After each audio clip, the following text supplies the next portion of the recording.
Kagdapith police સ્ટેશનના કસ્ટડીમાંથી ફરાર થયેલો આરોપી રોકી રિક્ષાવાળો ઉર્ફે હિતેશ વાઘેલા, જેનું અસલી નામ છે, તેના દ્વારા જે ગુરુવારની રાત્રે કાગડાપીઠ પોલીસે તેને મોબાઈલ ચોરીના ગુનામાં તેની ધરપકડ કરી હતી, તેને કાગડાપીઠ પોલીસ સ્ટેશન ખાતે લાવવામાં આવ્યું હતું. તેમ નજર ચૂકવીને આરોપી હિતેશ વાઘેલા ઉર્ફે રોકી રિક્ષાવાળો પોલીસ સ્ટેશનમાંથી ફરાર થઈ ગયો હતો.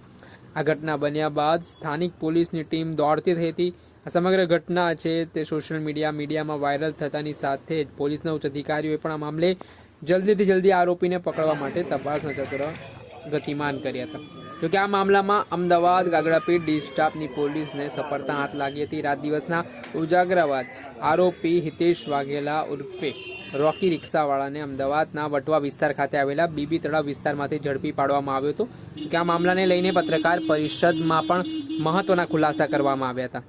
જો ખુલાસામાં એસીપી યુવરાજસિંહ ગોહિલ દ્વારા જણાવવામાં આવ્યું હતું કે હાલ જેવી રીતે આરોપી પોલીસની નજર ચૂકીને ફરાર થઈ ગયો હતો, તે મામલામાં પોલીસે તપાસ કરી અને જે કોઈ પણ આમાં કર્મચારી બેદરકાર હશે તેની સામે પણ કાર્યવાહી કરવામાં આવશે. અને આને જ લઈને મહત્વના સમાચાર મળી રહ્યા છે, જેમાં ઝોન 6ના ડીસીપી રવિ મોહન સૈની દ્વારા 2 પોલીસ કર્મચારીઓ જે કાગડાપીઠ પોલીસ સ્ટેશનમાં ફરજ બજાવે છે તેમને સસ્પેન્ડ કરવામાં આવ્યા છે.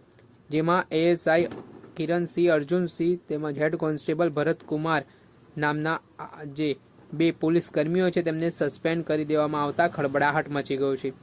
જેમાં હાલ તેમને સસ્પેન્ડ પાછળનું કારણ ફરજ પર બેદરકારી હોવાનું સામે આવ્યું છે. એટલે એક અઠવાડિયામાં આ ત્રીજી સસ્પેન્ડની ઘટના છે તે અમદાવાદના કાગડાપીઠ પોલીસ સ્ટેશન વિસ્તારમાંથી સામે આવી છે. અને થોડાક દિવસ પહેલા કાગડાપીઠ પોલીસ સ્ટેશનના પોલીસ ઇન્સ્પેક્ટર એસ એ પટેલને હત્યાના જે ગુનાના સંદર્ભમાં જે બેદરકારી દાખવવામાં આવી હતી તે મામલામાં સીપી દ્વારા સસ્પેન્ડ કરવામાં આવ્યા હતા.